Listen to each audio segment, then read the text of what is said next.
well as on the right here, some of their screens with cameras. They did a beautiful job at this facility and building that out. So the pay window, another thing I'll say, it also provides security for the team member who's at a little bit of an arm's length with minimal exposure. And this also allows you to have that real face-to-face experience and feedback from the customer that you can't get with an auto teller only environment. So if somebody has a problem, somebody wants to buy a book of washes, they can pull up to that pay window and next time they can go to use the auto teller. So you see there the first transaction to be completed and then the next gate opens. So after that, the point of sale area, then you have the stack in the back of the facility. We want to have a minimum of 6 car stacking typically, and this gives the customer time to prepare for loading and breaks up those two processes of the paying area and the loading area. At the back of the property, you'll see Mark did a beautiful job of creating contrast here for a bailout lane, which obviously would deter people from entering there. It unloads out into the back of the vacuum area around the back of the stack there. So one of the most critical traits in the facility, again, for operations, we believe we call DIDO, the down-in, down-out design. It's a bit difficult to see in this picture, but you see where that car is, about by the light pole there. We start at about a 3-degree downhill slope into the tunnel. This makes for like landing an airplane. The customer's on a little bit of an angle. They can see better their target in front of them. And there also allows them to ride the brake instead of trying to go gas brake like they'd have to do typically on flat ground. Makes a much safer and smoother process because that customer also has their foot on the brake the whole way in. So always we put a man door to the driver's side of every garage door. We try and always avoid metal doors in the wash bay. We prefer aluminum frame glass doors. Is just what we've found to be the best for long life. So let's talk for a minute about inside the wash bay, the primary and secondary sides of the tunnel. I'll show you in a traditional car wash, a sort of a 20-foot wide bay. This is how we would stagger the equipment to create a primary side that's going to allow your team members to walk through the wash bay and have the ability to monitor the equipment. Now in a totally Tommy facility, I'll show you a much wider bay than traditional car washes. Here you see that traditional 20-foot bay with a 10-foot pretty common back room the length of the facility, giving about a 30-foot overall dimension, and that's pretty much your typical express wash. Now in the Tommy facility, we've taken that same 20-foot wash bay and we've opened it up to be about 32 feet wide for the majority of the tunnel, and we've consolidated the back room equipment into this little box at the end there, about 10 by 30 foot area. And we've done that by pulling a couple of the products out into the wash bay we call pods, which houses your chemical functions and anything that requires line of sight adjustment, and consolidate with a lot of new technology into that back room, giving a wide open wash bay environment. So here you see that by having that easily manageable environment, we're able to get precision dialing of the equipment. The staff naturally gravitates out there to watching and monitoring and dialing in the equipment. By having a precision dialing of the equipment, each piece of equipment, we're eliminating overspray and water flying through the wash, which therefore results in, again, an easily manageable environment, making it even easier and consistently dialing in that equipment. So you shouldn't be dodging water when you're walking through the wash bay. You shouldn't be having to run from one end to the other. So the ideal setup is that the soap and water stays on the car, not on you, and we're able to achieve that a little bit better through this dial-in system. So take note, behind the pods you see there, the floor is basically dry, as well as the windows on that driver's side, because of the distance, stay pretty clean and dry there. At the exit end of the facility, again, you see a 10-foot canopy overhang. You see the down-out slope through there, about 2 to 3 degrees. On the left, a relax go light indicator ahead the door to the secondary tower. And on the right, the man door, of course, next to the garage door. After the downhill, then ideally we go back to an uphill to drain truck beds and get water out the backs before they pull into the vacuum area. Overall, we believe that this is a little bit better mousetrap with some new technologies. Of course, many of you are utilizing the RFID system. We also use a system called output pacing, which saves on chemicals on busy days. It shorts some of your chemical functions. The controller knows that it's getting busy, and we can reduce the amount of soap being used on the car. So in our systems, we do stagger start controls, making sure no motors start at the same time. That saves on your monthly demand factor. We do remote connectivity into every system, and so overall these functions make it for a smoother, optimized operation for you. Let's move on to factor 3. We're going to touch on developing the perfect finished product, and here's just some things in our system, and you guys each have your own methods, and for the new investors in the room, we'll share with you a little bit about what we believe produces a stunning product. But part of the product is also the experience. We want to talk about how to create that experience, making the customers feel safe and provide them added value. So a funny story I'll share you about this boy in the picture.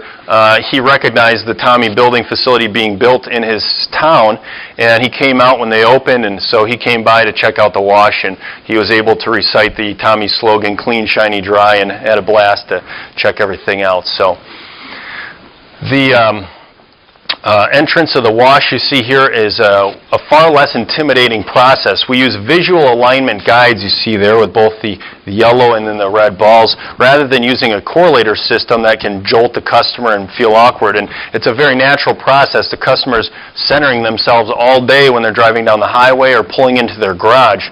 All right, so we feel this is a smoother setup. We load typically fully inside the building or fully outside the building. That gives you the direct line of sight proper to the entrance TV system. So the entrance module gives you a customizable message for the customers that's clean and clear, and try and simplify those messages instead of having too many things. We don't want their eyes wandering. That can slow down processing speeds. So we eliminate all floor-mounted sensors as well. Everything's on board on that entry module system. The voice commander up here, you see the speaker projects an audio message which tells the customer, put your car in neutral, foot off brake. By hitting their eyes and their ears, we're able to buy ourselves a little bit of processing speed that way, as well as reduce customer errors. We also like to break up the tunnel into 3 compartments, sort of the loading area, the washing area, and the drying chamber.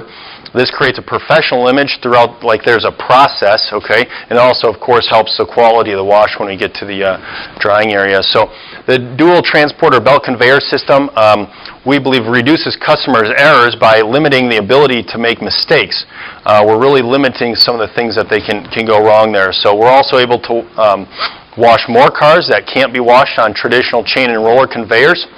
It's a smooth and simple process that really reduces the customer intimidation again. And there's a lot of customers out there that I've talked to even that are fearful of wheel damage claims. So we're able to really eliminate wheel damages on this belt system. We're also able to wash 10 to 15 cars an hour more typically, because we do on-the-fly loading. The car never stops moving, so it pulls in and just keeps on going. So we also are able to reduce a little bit of the maintenance. The belt lasts longer typically than chain and rollers. As well as this pretty simple drive system that runs that on a VFD. So you see here a customer pulling in or turning their wheel, and they could even put their car in park at this point or put their foot on the brake, and it's not going to cause any harm. So interesting little clip there to see. So by reducing that customer mistakes, and you know how when somebody jumps a roller and you lost a car space on a busy day and all that good stuff. So the belt also enhances the cleanability of the car. Rather than having a car offset to one side and you're fixed on this driver's side, and then your passenger side you've got this big variance between a Hummer or a Mini Cooper, well basically we're taking and dividing that space on a belt in half by centering that vehicle. So a wider and a smaller vehicle, the fluctuation is only half because we're doing it on both sides. One of the things that we believe is important we need to talk about on getting a clean car is pre-soak. This system applies a separate dilution to the windshield and the front bumper that we can control at a higher dilution to get the bugs, and then it puts a lower dilution to save on costs on the body of the car rather than having to put a high dilution on the whole body of the car, and then we can hit the back end again with a higher concentration. Much of the secret to the finished product is the friction package. So here you see a typical equipment layout. We integrate 3 cloth modules, 2 sets of wrap brushes, 3 top cleaning functions, either mitters or top brushes. Here's another picture of the friction modules in action, and as well as the wraparound brushes which hit the back ends of the car. So just to tally up all the cleaning functions, we're totaling there. We're going to hit the tops about 3 times, the fronts 5 times, the backs 4 times, and with the rockers and lower cleaning functions, we're going to hit the wheels and rocker panels 5 times. So a lot of cloth packed in there. So the pod system we touched on that has some line of sight control abilities. And we take anything that requires any adjustment, and it's line of sight of the component. So for dialing chemicals, adjusting things, it's a beautiful setup. So they also come to your site pre-plumbed and pre-wired, so we're able to save a couple of days on installation and create an easy dial-in process. Shown here is a hydraulic pod unit that also sits out in the wash bay, again because of the line of sight necessity there for speeds and torque functions and dialing in that, and easy to manage car wash, low labor, okay? So the pod also houses the touch screen you see here for the wash controller, which as well as line of sight from all the functions. So you want to adjust your timings, any of the settings in the controller system. It's very easy to do. And so again, we find that these washes that have this system are some of the most dialed-in washes I've ever seen in my life. There's no wasted soap, things turn on and off, and the staff naturally gravitates out there to really monitoring and keeping an eye on everything. There's a pod chaseway that runs underneath the pods from the dry back room that houses the water line, air line, and power. At the end of the wash, you see here the final application module, we call it. So on the right, you see some of those rinse applications. On the left, the dry back room in the corner there. And then also the rinse barrier wall, compartmentalizing the tunnel system and breaking up that blower room and separating as a mist barrier there. So we educate the customers by educating them and telling them the services they're getting. There's more perceived value there for the consumer. We're showcasing these stages of the wash process, and we believe that that will in return provide a higher ticket average as better marketed services. And note here the light, the color, and the professionalism of that look. The glass block divider wall there is a little closer up image, separating that rinse from drying space. Here's a couple of other examples of glass block walls. We manufacture that stainless ring, and then typically your GC will build that wall for you there and improves the drying quality of the car. Just to touch on blower systems today, you know, our facilities in Michigan, we're working on upgrading to these new systems. There's been a lot of improvements over the years of motor efficiency, impellers, and you can get a lot more air out of the same horsepower today. So you see here only 8 feet of drying, and this is 150 horsepower packed in there and able to dry cars at about 140 cars an hour there with just about an 8-foot footprint. That's another example of that drying system, about 150 horsepower and 8 feet. The tire shine application is done after the conveyor, but still inside the building. So the wheel's not turning as you're going down the belt. So we wait here for the wheels to come off. They start rolling, and the front wheels are being shined. The car's still being pushed by the back wheels all the way out there, and that's another benefit of the belt is front wheel loading and rear wheel unloading. It's going to push the car out all the way off the end of the belt. And then it's still done inside the building, so again the customer doesn't really have the ability to turn or go off course there. We utilize an exposed ladder rack system that makes it easy for installation, as well as the ability to move any of the functions around or change things down the road. There's no buried conduits in the main portion of the wash bay here, just some one at the exit end, one at the entrance end for a couple of the functions, but all the wash equipment there is plumbed overhead using that ladder rack system. Part of producing the consistent experience in the car wash, we believe, is having the right install and utilizing a first-class installation. So all the installations on these components are done with stainless steel tubing for all the chemical lines and all the hydraulic lines. So we believe in using an experienced installation team that also produces a quick time frame. We can install one of these entire systems in about 2 weeks typically. Here you see a look at the entire system, which produces both a great finished product as well as the experience for the consumer. Let's quickly touch on some of the things in the equipment room, mostly new innovations, but here you see the 30-foot dry back room from the outside. Again, for the customer, not a bad look there at all. The back room includes a mezzanine system upstairs, over 20 feet of it, so we actually have 50 linear feet of back room space. Upstairs there we put the hot water heaters, typically if you have them, as well as that screw drive air compressor you see there. This is a new innovation that's pretty unique that we utilize called a tankless pump station. Basically, we're remotely feeding these high-pressure pumps from the RO reject water tank. So it eliminates having a tank on each station, which eliminates low-level sensors, also eliminates the float valves, which, you know, can be tricky sometimes and be troublesome. So We're filling those from that RO reject tank, and it's a great use, of course, for the RO reject water. This is a beautiful workbench station that Mark had built here, and on the right, this is a modular product we've just launched called a maintenance pod, which we have in our booth here at the show. Try and build all that stuff on board as a turnkey sort of kit. So chemistry is a critical part of producing an ultimate car wash, so we'll quickly talk about some of the chemistry in the wash system. For years we've been tinkering around at our own washes, and today some of the results we believe are this. We recommend using a simple chemical format with fewer products. We do not use hydrofluoric acid in our wash process. Our philosophy is that every car must be clean, no matter if they bought the cheap wash. It still needs to come out clean with clean wheels. So I'll go through a little bit starting from right to left there. The pre-soak is a high pH alkaline product that goes on the front ends, back ends like we discussed, as well as the wheel cleaner, and we hit the wheel dry on a dry wheel up front, and we believe in putting whatever your budget is for wheel cleaning all on at once. If you're going to spend 8 cents a car, we believe in, instead of spending 4 cents here and 4 cents down there, we put on 8 cents right here. We believe that has a more powerful impact. After that, we go into a fragrance application that can go on every car here. We apply. Then we go into the body soap in the cloth modules, which is a low pH product. Of course, extra services, triple coat polish. And then high pressure rinse. Notice here that our only high pressure in a standard setup is in the rinse area. So we're using that high pressure to get all the dirt that's been loosened up throughout the process, and as well as flush the rest of the soap off the car. A branded sealer arch product there at the end. And then drying agent, which hangs off the ladder rack, easy to move and adjust. And then the spot-free rinse is the final arch in the tunnel there. And then, of course, the tire shine applicator.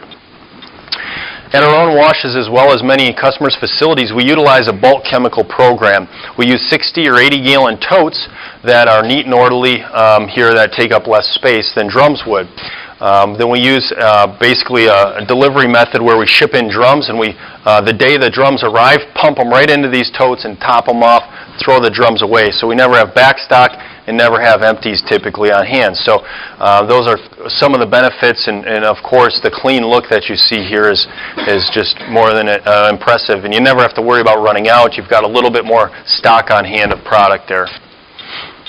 Let's talk about the vacuum experience here at Triple Play. The vacuums are modular stall that's all on board. We started here with 8 units with the option to add 8 more. Now that may sound like not very many to most of you. The difference here is that we utilize a token and coin system that dispenses from the auto teller, from the cashier, to turn these on. They're free vacuums therefore, but that also customers who aren't washing can come on and pay to vacuum.